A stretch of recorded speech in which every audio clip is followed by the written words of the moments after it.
All right, we are live. Welcome to Pesci's Recovery Corner. We're a recovery podcast. We talk about all things recovery in relations to alcoholism, addiction of many different kinds, and mental health. Um, Today, I have a very special guest. His name is Tyson Sullivan. Been friends with Tyson for a while now. Met him in the recovery world. We may have run in some of the similar circles because we grew up in some of the similar areas back in the day. Welcome to the corner, Tyson. Thanks for having me, Pej. Pleasure to be Yeah. here. So good to have you here. So usually the way it works is we're going to delve into your past. Want to know where you were born and raised, what your upbringing was like. We can get into the addiction part and some of the things that happened during that time, and then we get into the recovery. So who is Tyson Sullivan?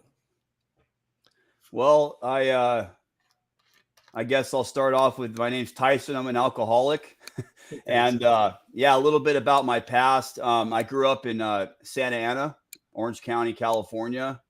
Been born and raised here my whole life. I still live here today, and grew up in a decent upbringing. I have my parents are still married. I had a loving household, but there was also alcoholism in my household. And I grew up around a lot of, I remember a lot of anxiety, a lot of yelling, a lot of, drunken nights. And a lot of my family would come over and we would celebrate life through drinking. And I remember seeing that as a young kid. I also remember as a young kid having a lot of racing thoughts, doing a lot of things that I don't think normal kids do, like always getting in fights, trying to derail trains in my local neighborhood, throwing rocks at cars, fun, normal things kids do. Right. Sure. And, and I just, I grew up in being raised in Santa Ana. It's definitely a place that's a little bit rougher around the edges in certain parts. And I definitely was, introduced to some of the kids in the neighborhood that were, they did a lot of, they like to drink and do drugs, and I remember taking my first drink at the age of 11. And after a few beers is the first time I felt the quietest in my head. And I remember that feeling like it was yesterday. And then it was just off and running from there. So let me get this straight. So how old are you? Because I'm 51, and I know that Santa Ana is a certain way. How old are you? I am 43. Okay, you're 43. So obviously, like when I too I lived in Santa Ana for a portion of my life. It was more my high school days. It was the mid 80s, mid to late 80s. I had ran away from home and went to stay with some friends that lived near Brook Street when Brook Street was when the spot was hot, when there was a lot of drug sales going on over there off of a Bristol and 17th, and I moved down to Westminster and 17th too. And so I grew up off 17th Street too. Okay, so yeah. When you say rough, during the time that you were growing up in Santa Ana, were you kind of like the standout white kid? I mean, was the majority of the people Hispanic, or there were some blacks and Mexicans, but was there any whites really in your neighborhood? There was. I lived off 17th and Grand, and behind Guarantee Chevrolet. There's a little quiet neighborhood by Santiago Park. Those houses right there, pretty nice and quiet. And there's a lot of white families in there. But I grew up with predominantly Hispanic neighborhoods. The schools I went to were predominantly Hispanic, and there was maybe one or two other. It was all Mexican and a couple whites. That was my experience. But just growing up there from childhood, did you just kind of blend in and you got along with people, or no? Did they pick on you or what? No, I grew up fighting from first grade. Right. I remember literally getting jumped since first grade. And looking back, I'm grateful that the homies were rough with me, because it definitely made me a survivor, and you had to you either toughened up or you got spit out, and I just remember boxing was a part of my life since I was in first grade, and I was always getting in fights with gang members in the area of Santa Ana. Right. And then when was the first time that you ever used a substance that you can remember? My first rail of crystal meth, my buddy gave me a big red rail. I was 13 years old. And that was before weed or alcohol No, or no, oh anything? no, I'm sorry. I thought we're talking narcotics.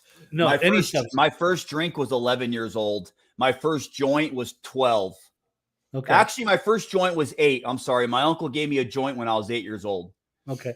So you were already at a very young age. I mean, that's very young. Yeah. Experimenting or just messing around with it, and then crystal meth at 13. How the hell did that come into your path? I had neighbors growing up that were older than me. I used to hang out with kids older than me at that age. And Mhm. my neighbor across the street, a good friend of mine, actually, rest in peace. He's dead now, but I remember them, going in and out of the room, and I was smoking weed over there all the time. I'm like, "What are you guys doing in there?" And they're like, "Oh, don't worry about it," And I saw it one day. What is that? They're like, "That's meth, bro. You don't want nothing to do with this life." And of course, I'm like, "Yeah, actually, I do. Yeah. Let's try that." Yeah. And they were like, "I don't know, bro," and it was kind of like, "Fuck you, give me that straw." And did a rail, and it was just on from there, man. So, because we have an age difference, I mean, would it be fair to say that during that time, what you had done when you say crystal meth, it was like crank, It was biker crank. Yeah, biker? Okay, it was yeah, It was when it was meth was real. yeah. It was the stuff that just tears your nose apart for a Makes you couple of, bleed. You yeah, stay up for 2 days on one rail. yes, It yes. was the Okay. pure biker crank. Yeah.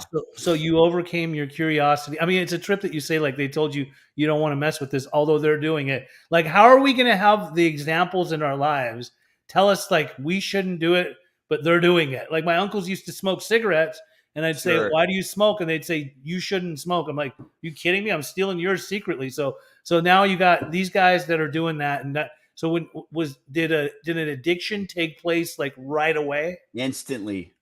I was in love with that high. And And were you still in? Obviously, at what 13, you I were was a what? fresh going into my freshman year of high school. And was school kind of put on the back burner, or were you still able to attend? I truly, as crazy as it sounds, I was able to actually graduate high school because of meth. That On, was the that was the only way I did my homework, bro. I'm sure you did. And I wrote those words perfectly.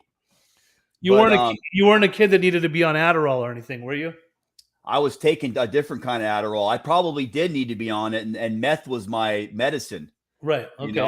I think I definitely have ADHD, and it's definitely progressed through the years. But I remember taking my buddy's Ritalin as a kid, as Right. well, all the Okay. time. Yeah. So I was just tweaking throughout all of my teens, Right. And and I understand when you say like that's the only way that you could finish school. Definitely, and we're not condoning this or promoting it, but like meth will fuck you, make you very alert and very, very attentive when it comes to studies and things like that. Like you really focus, you're hyper focused. So I get that. All right. So did you, in your adolescence, even though I mean you finished high school at your regular high school, you didn't go to I uh, went to continuation school, continuation school? Okay. and I was able to get a diploma, but it was through like adult nighttime school or whatever. Did you finish late or on time or what? On time, Wow.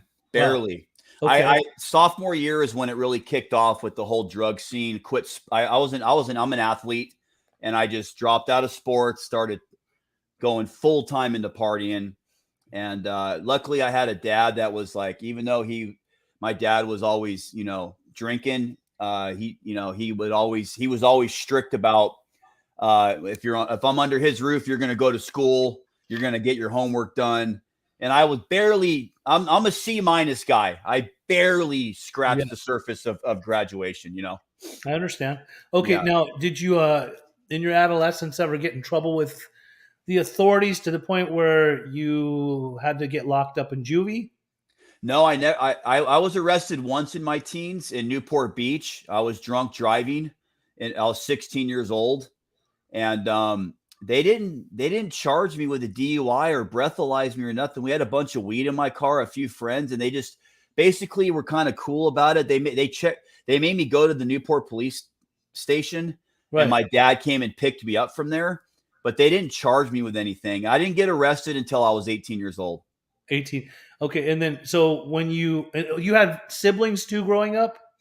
Yeah, I have two younger brothers. One of my brothers, who's very close to me, was 2.5 years apart from me. Uh-huh. So he was like going down that same path as me at the same kind of time. And then my little brother, 7 years apart from me, and he kind of learned from me and my middle brother, like, fuck that, you Yeah, know. yeah. So So you're the oldest brother out of these guys. I'm the oldest.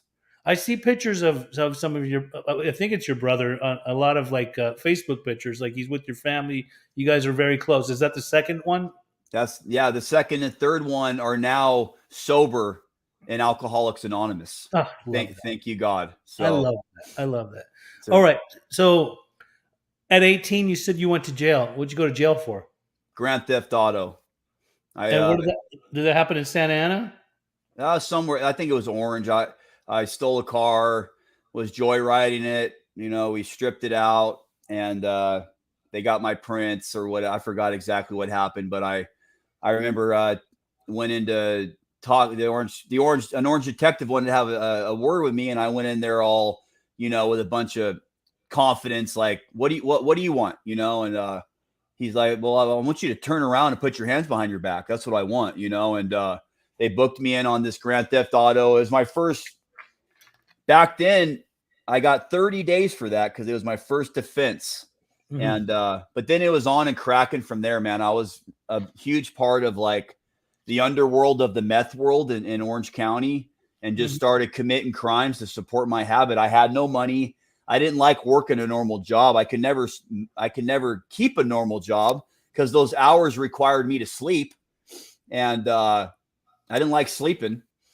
And yeah, so I just got into the underworld and Right. started doing everything we do to do that.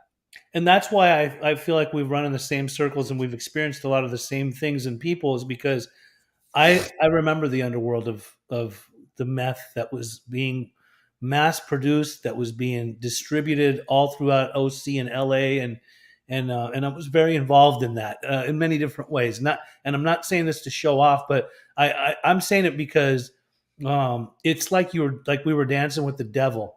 You know what I mean? Like Absolutely. hanging out with certain types of people that I know our mothers didn't raise us to be around, or to Demons. We were hanging total out. demons. We I were saw demons. I saw people, some of my best friends growing up that really got into that before me. You almost would see like a skeleton like look in their faces, like demonic, like they'd been possessed. And Yep. I ended up like getting into that shit and getting pretty possessed too. The stuff really consumed me for a long time. So I get it. I understand that all too well. It's a trip now for us to be sober and seeing all these kids getting into fentanyl and opiates, because yes, there was opiates around. Yes, there was heroin around. Yes, we mess with that stuff. But like when you're in the meth world, it's a whole other animal. It takes you to parts of the mind that no other drug can really get you there when you've been up for too long, and Right. it opens up windows that are super evil. Did you ever experience psychosis? Oh, absolutely. Shit got very weird in the end for me. Shadow people sketched out. Yeah, all the three-letter law enforcement agencies monitoring me, surveilling me. I got to a point, you walk in my apartment, you had to remove the battery from your phone while you're in my house, you know. I And remember when we used to be able to take the battery out of our phone, like really easy. exactly. Yeah. And take the chip out too while you're at it. Yeah, exactly. And don't, yeah. I definitely was that guy. I talk a lot about in my story in recovery how I would get released from prison and I would go into my wherever I'm living and lock the door again, and I'm locked up again, stuck in Right. this fucking hell. Like And a personal prison, a which is even personal prison, which is worse. worse than being in the joint. Yeah. Okay. So now, question for you. I want to know: were you shooting it? Were you smoking it? Were you snorting it? What that All, whole all of it. all of it? I started with snorting. I Mhm. graduated to smoking. I started belly bombing it, you know, putting it in soft gel capsules. Mhm. Uh, I've boofed it. I've slammed it. I've done it all. Okay. So the first time you ever decided to slam it, was Uh-huh. there a why did you do it, and was there a fear behind it? Well, I remember my older friend and his girl, they slammed. And I remember it was that I was at that point in my addiction. It's time to graduate. Smoking, it's not really giving me that rush I'm looking for. What's Right. it like slamming, bro? Oh, you don't, once again, same exact guy who gave me my first rail. You don't want to try this, bro. This is like, yeah, I do actually want to try it, Yeah. And he gave me my first shot, and I literally remember I felt like a rocket ship taking off into space, man. And how old And were you when this happened? I was 17. Jesus Christ, that young, huh? 17. Now, when you were you getting into any other stuff yet? Had you done heroin? Because I know you I've told tried. me. Yeah, heroin is a big part of my story. After I started going to prisons where heroin really came in, but I remember a couple of friends in the neighborhood, older homies, were like, I'd be coming down off meth, and they're like, hey, youngster, take a couple of rips of this to relax, and I started smoking heroin when I Okay. would come. It would usually be after a nice run to relax and fall asleep. And then that was kind of my only experience there. And then I started using it daily in my 20s. Right. Now, but back then, and still maybe to this day, a lot of the people in various parts of Orange County that weren't from Santa Ana, if they wanted to get drugs, they would go to Santa Ana, right? But you're already living in SA, like already growing up there.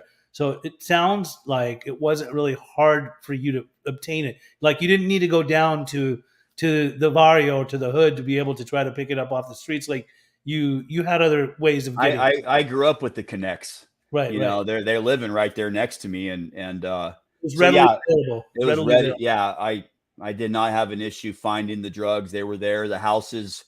I remember these houses, these secret tweaker pads I would hang out in. Right, People would come from the other cities of Orange County to our house, right, and we would rob them, or we would just do fucked up shit, right, right, sell them drugs and right, right. send them on their way. Now, okay, so you said prison. Like I know at 18 you went to jail. It was 30 days. What what was the mentality behind your lifestyle? I mean, obviously, if you're engulfed in drug addiction, then meth definitely will produce a criminal mind, right? Like you Yeah. could lie and cheat and steal, and like we'll do all that stuff when we're on that. So after your 30-day mini stint, like how soon after were you starting to get locked up again or finding your way into prison?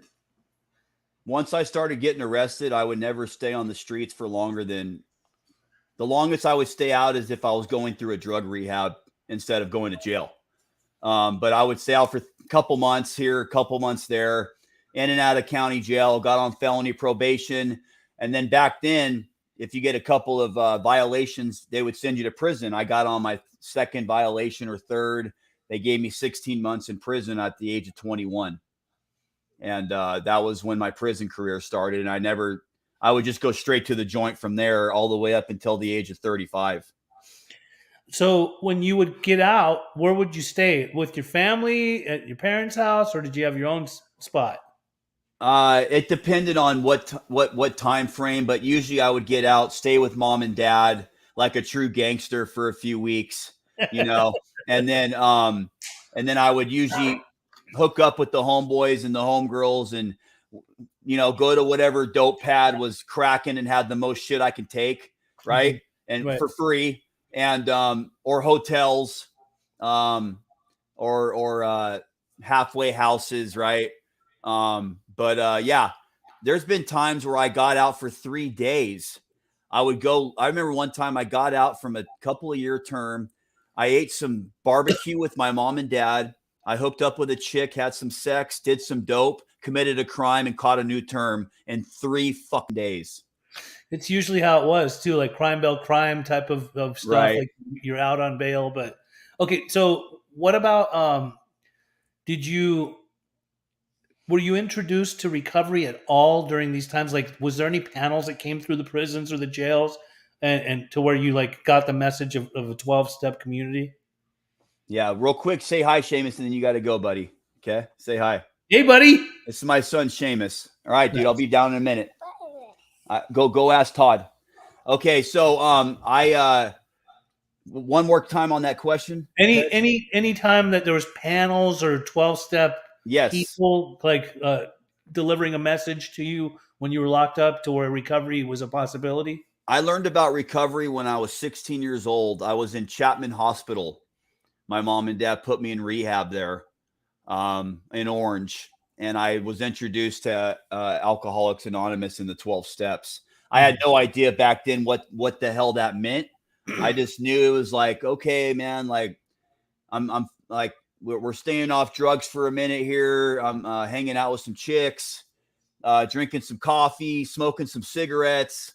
And that's all I kind of knew. Like I knew, but I felt in my spirit, like I literally knew. I'm like, we're not yet, but we'll be back for you guys someday, right? And then there was a couple of stints of rehabs, alternative sentencing stuff, or just trying to get the heat off of me, or having a moment where I'm like, man, I really want to get sober, and then like that moment would pass in about 5 days, When and you then say when you say alternative sentencing, was any of those like Nancy Clark type places, or like the Rock Center, okay, back when it was back before it became Northbound.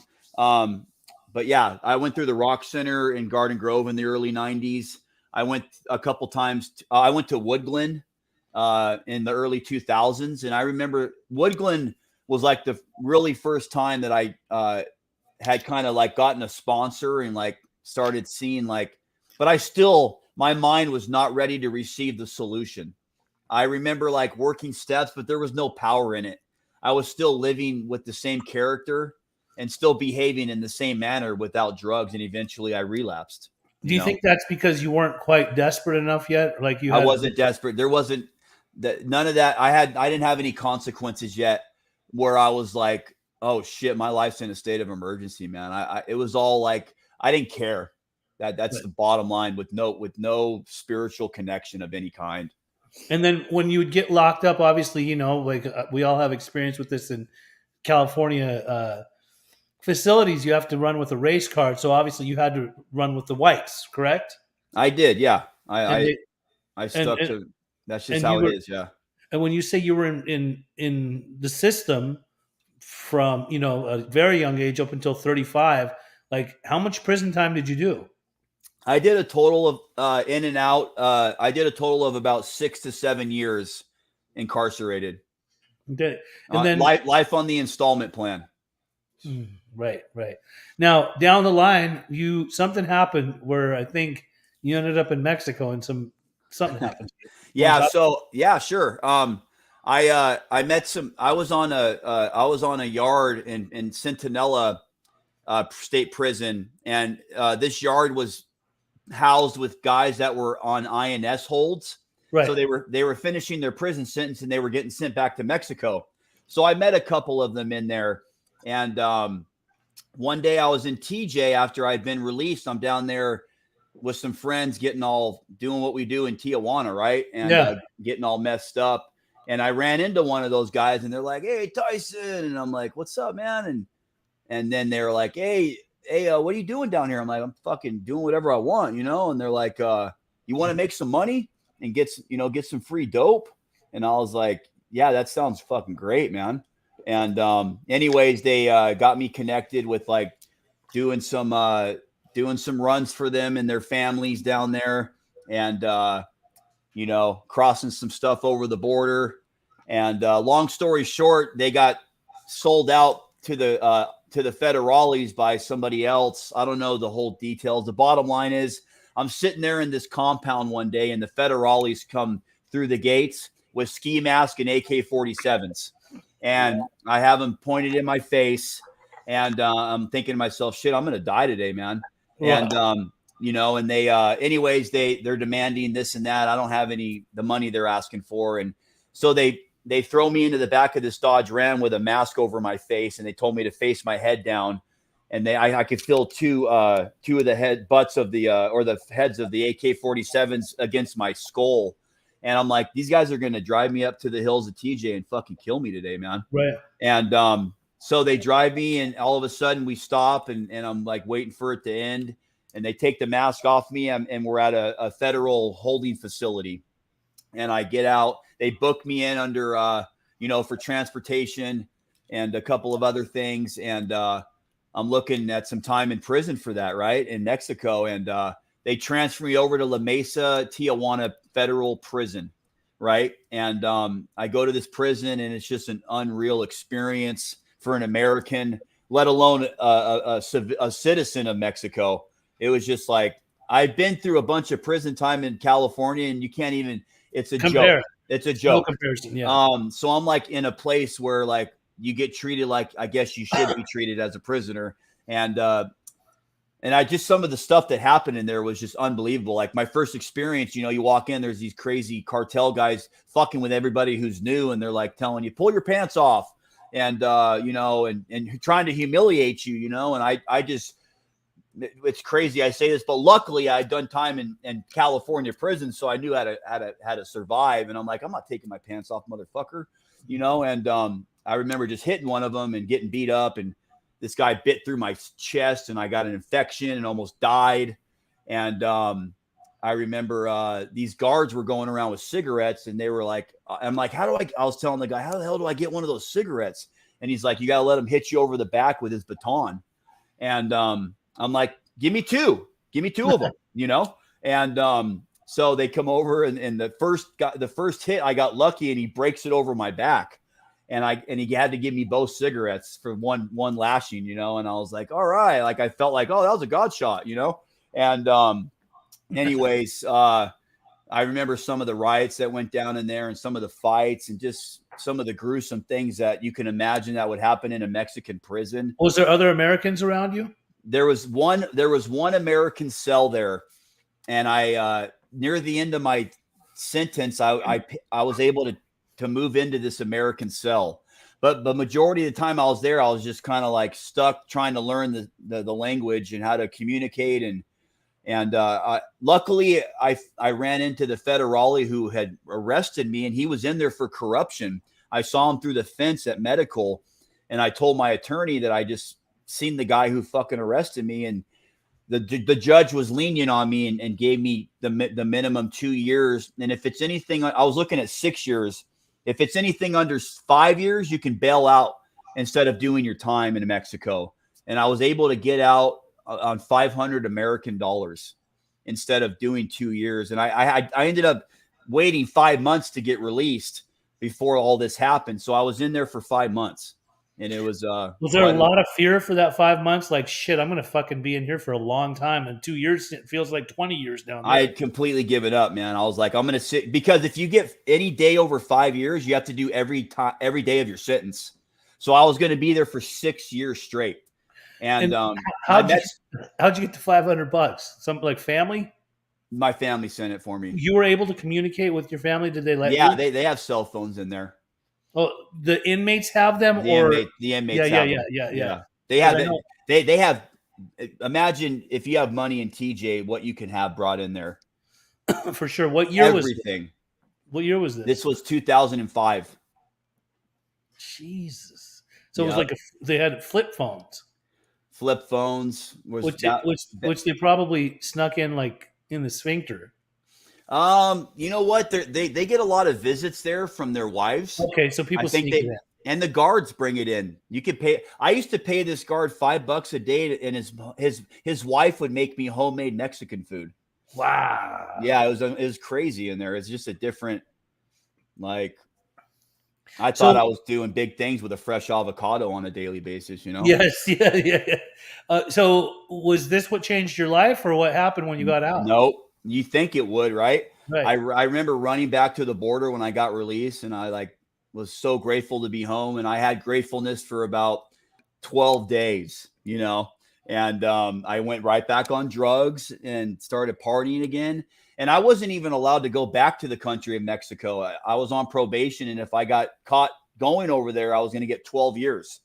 And so I stayed away from there until I got off probation. Then right after probation ended, I started going back over there and doing the same exact stuff. And luckily, I didn't get in trouble.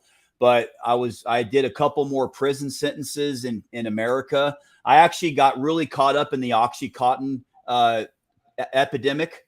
The 80s? No, this was in 2000s. No, I'm talking about the Oxy. Oh 80s. yeah. I was doing the 80s. But I was doing the Roxy 30s when they Okay, were yeah, when they yeah, were real, and I yeah, used to get hundreds and hundreds of them from dirty doctors all over the area, yeah. which most of them are doing prison time now. Yes. And I had enough pills to feed 20 cancer patients, and I was just super strung out, and like I remember I was in such a bad place. I actually robbed a pharmacy in South Orange County.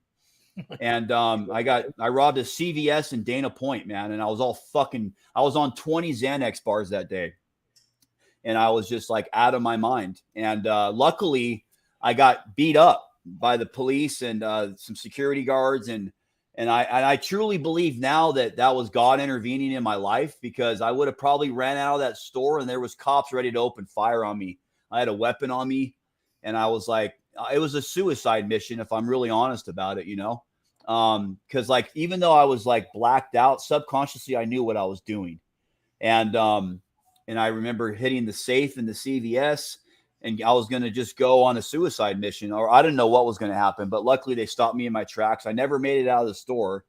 And luckily them beating me up actually gave me an opportunity to get out of prison early, because they thought I was going to sue them. And they had me sign this thing: if we give you the minimum sentence, you can't sue us. And I was like, fuck, sounds good to me. So I did 2 years on that, got out, still running around, but I was hitting my bottoms at this point. I was mentally losing my grip of reality, and that was what's scary to me. Losing everything physically doesn't matter to me, but when I started losing my grip on reality, it was like God's way of bringing me to a bottom that I wasn't okay with. Like we kind of use the term JCat loosely, right? Yeah. A person who's mentally unstable. I was a JCat in the end on my drug. I went into a psych ward, and this was all from meth-induced psychosis and just doing so many different pharmaceuticals, never sleeping or eating properly, and just being out of my freaking mind, man. And the final bottom for me, I had gotten arrested. I got busted with a bunch of fake cash in Laguna Niguel, and the Secret Service came to my scene. That's what they do. Yeah, and I'm like, "What are you guys doing here? Aren't you supposed to be protecting the president?" And they're like, "No, we protect fucking The money. Americans' currency too, Yeah, buddy." we protect And the money. yeah, so I'm like, "Oh shit!" And I wasn't no big fish, I'm just doing my tweaker bullshit. And Right. luckily that kind of like, it wasn't enough for them to pick it up on a federal level. It was like 6,000 in cash, and that's a joke to them. And anyways, they did charge me with a cotton of heroin, right? And I got my last term of 16 months for a cotton of heroin. And the girl I was with, anyways, long story short, she took the fall for the cash, right? And she didn't have a record or whatever. And I'm in prison, and that's when the laws changed, and it became a felony to a misdemeanor for possession. Right. Prop 47. I was one of the first people released on Prop 47 out of prison, and part of my conditions was to go to a rehab to be able. What year was this? This was in 2014. Crazy that there was a time that you could be walking down the street in California and have a piece of heroin or a piece of meth in your pocket, and you'd be looking at prison time. I got a prison sentence for a cotton of heroin in 2014. But then all of a sudden it totally changed to where it's not even a fucking slap on the wrists anymore. They laugh at that now, right? It's like they give you a class to sign up to and learn about drugs.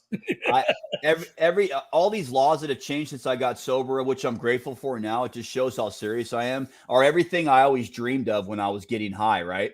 Never going to jail for drugs, getting free drugs in jail, that they pass out Suboxone like candy in there now. Suboxone is a very commonly used drug in jail right now. Subutex. And I think they're even giving it to people that don't even have an opiate addiction. It's just because they want to be on something. And they want to get free honey buns. Like it's Explain that. What do you say they want to get free honey buns? What does that mean? If you get Suboxone in there, right, and you sneak it back to your cell, you sell your strips instead of using them. and you get so you can get honey buns that you get eat. commissary. Yeah. Commissary, like you're Yeah. basically slinging Suboxone in there Suboxone's your for hustle. your Yeah. commissary. Okay. Exactly.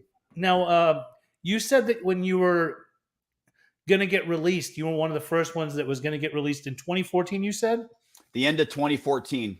there was a condition that was attached to that with going to treatment. I needed to go to a treatment center.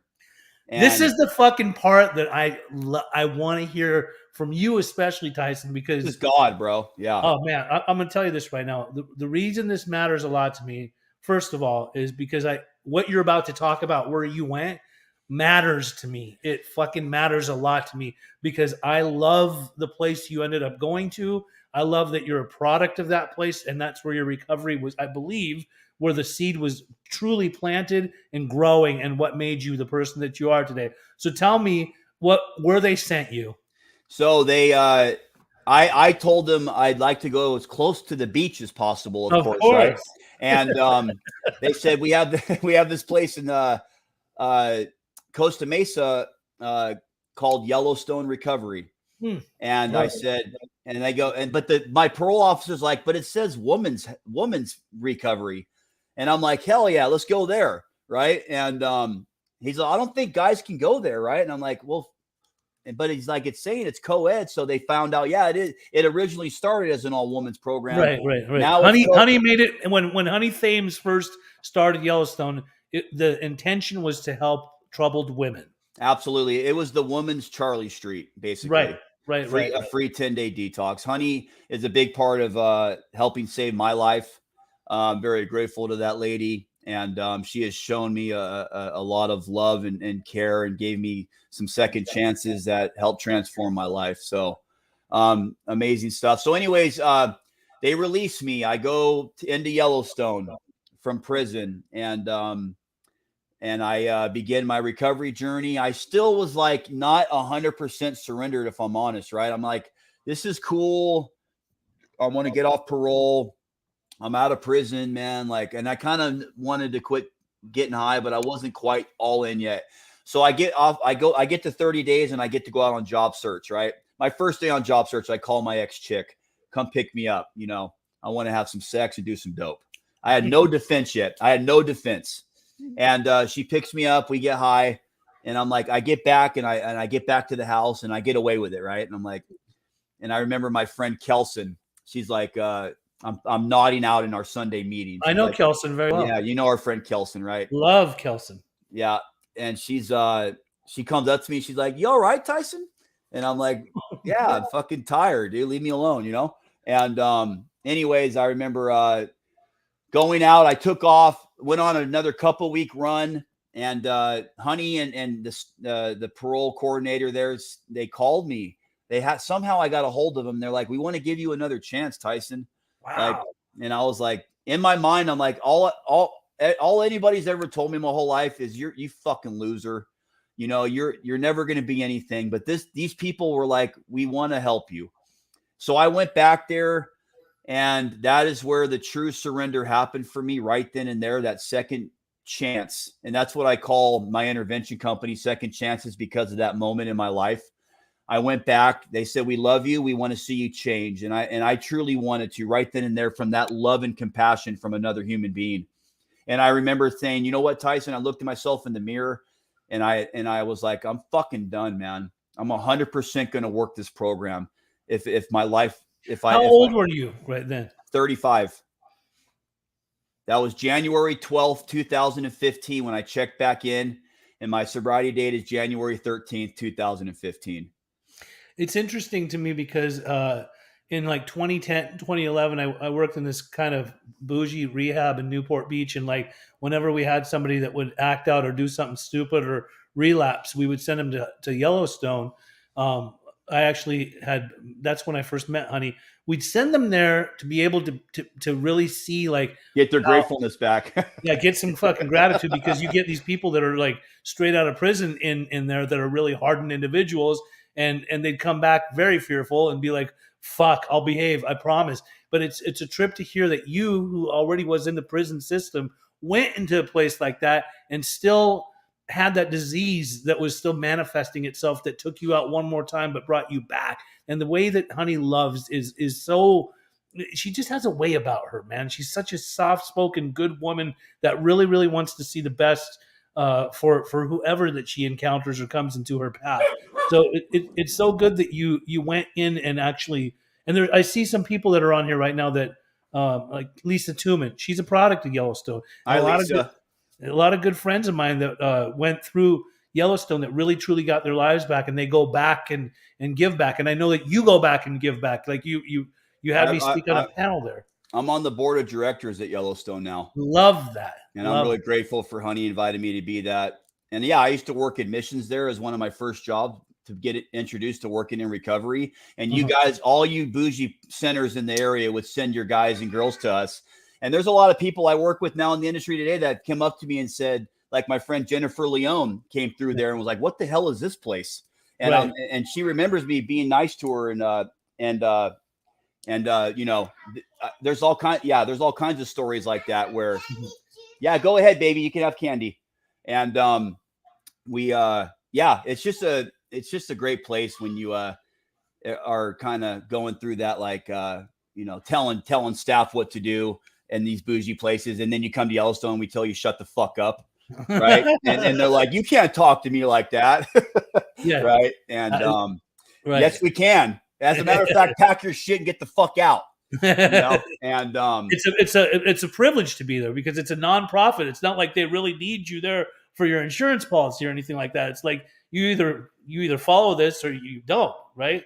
Yeah, there's not like, yeah, there it's pretty much transformed into, it's all people coming out of jails and prisons now. They've kind of, but it's been such a perfect hybrid there, because you get some guys that are like, they're not like Malibu rich, but they have, their family still has a little bit of money where they were able to send them through, and they were get to experience what bottom is in alcoholism. Right. You know, and I think it's a great experience for anybody that's trying to get sober. I love Yellowstone. Awesome. So you took this thing by the horns. You're now what? How many years sober? I have a little over 7 years sober now. 7 years sober. You got married in recovery, or were you already married before? No, I got married in recovery and divorced in recovery. And how many kids do you have? I have 2 beautiful children, Seamus and Liv. My son's 5. My daughter's going to be 3 in August. And, you know, I love their mom, even though we weren't able to live together and make that work. We put the kids in the love of recovery first, so that we can be good co-parents to these children. And all they're going to ever know is love. Love that. I love that. Now, over the years, you said you have an intervention company. I want to get into that in just a second, but real quick, you're now working at Asana. It's Asana Recovery out of Costa Mesa, correct? Yeah, I work at Asana Recovery. What do you do over there? I'm the director of clinical outreach. Okay. So I basically do all the business development for the local area, and I work with a bunch of different wonderful programs. And I have a good relationship with a lot of people throughout Orange County and surrounding areas. I love that very much. Good job. I'm very, very proud of who you are, who you've become. I really, truly honor our friendship. I love hanging out with you whenever we meet up. We're overdue for a time to meet up. Tell us a little bit about your intervention company and what kind of services you provide. Yeah, absolutely. So I want to give a shout out to the owner of Asana. His name is Mark Chandro, and he gave me the opportunity to further some of my education to be more effective and help other people. And he helped me get my intervention certification through Dr. Callie Estes in Florida, and the Addictions Academy, right? And I went through their course, and you know, just some of my experience, like being like I was kind of a foot soldier in the drug world. Like I wasn't ever scared to kick somebody's fucking door down. Right. And now I've transformed that into to kicking somebody's door down to get them sober. Yes. And usually when I perform an intervention, the guy's looking at me like, fuck, I'm not getting by this guy, man. Right. And you know, and I'm like, and I look at him like, we subconsciously talk to him. I'm like, yeah, you're not leaving today, bud. And anyways, just straight up, just straight up, like this is what it is, man. But I I've been doing admissions since I was 90 days sober, which I wouldn't recommend that to anybody, but it was what it was for me. I was ready. And I've noticed I'm very effective with dealing with families and their loved ones. And I thought to myself, some people have always told me, you should do interventions, Tyson. Like, so I haven't really grown or become like, that's kind of a side gig for me. It's a word of mouth to my friends and family. But I've had an opportunity to do a couple of them, and it's a powerful way for a family to show how much they love their loved one, and it's also a way for them to make peace before they possibly die. It's like a eulogy in person is what it is if the person doesn't get it. Yep. Awesome. It's been good to have you on here. It's we've been talking about it for a while. Finally, we made it happen. Yeah, I want to hang out with you more, man. Like I dig I'm your down, stuff. buddy. Let's I've do it. Enjoyed our conversations. It's been good to hear about your recovery and how you actually pulled out of all that madness. That's some crazy shit, man. I'm happy you went over everything. I'd like to also give one other shout out. I'm part of a foundation called the Knoll Family Foundation. The lead singer of Sublime that passed away, his name is Bradley Knoll. And I'm on their board of directors as well. And we're getting ready to open a nonprofit house called Bradley's House. And it's just an honor and a privilege to be a part of that as well. And I also want to give a shout out to Charlie Street. That place transformed my life. I'm one of the committeemen there now. And it's a place that is completely for fun and for free. And it just has transformed and given so many men a second chance at life. So I'm really grateful to that foundation as well. Great shout outs. I got to say, Charlie Street, for those that don't know, is the 12-step house. It's in Costa Mesa, California. It's an indigent house that's actually been revamped, and it's in good standing. It looks nice. It's well put together. It's usually a 10-day detox if somebody who's less fortunate that can't go to actual treatment or has been to lots of treatment centers and doesn't have the means to go to treatment anymore. You can go to Charlie Street and hope, God willing, get your life back. And then 3 strikes, you're out. You can only go to Charlie Street 3 times in your life. Well, you get some guys that go, I've been to Charlie Street 3 times. Because every once in a while, somebody in there is a nice guy and lets you back. All right, cool. Well, it's good to have you here today. Happy Father's Day in advance. I know that tomorrow is going to be a special day for you, and I really, really appreciate you coming on the podcast today. You're a good man, Tyson. Keep doing what you're doing, and I'll call you soon. One more thing, Pej. Yes. Anybody that's silently suffering, listening to this podcast, I want to encourage you to please talk to somebody. You're not alone, and that your mind is the worst place to sit alone, suffering. So reach out and tell somebody about it, and we're here to help. Beautifully said. All right, brother. Well, have a good rest of your day, and we'll talk soon. And thanks to all that tuned in. Have a good one. All right.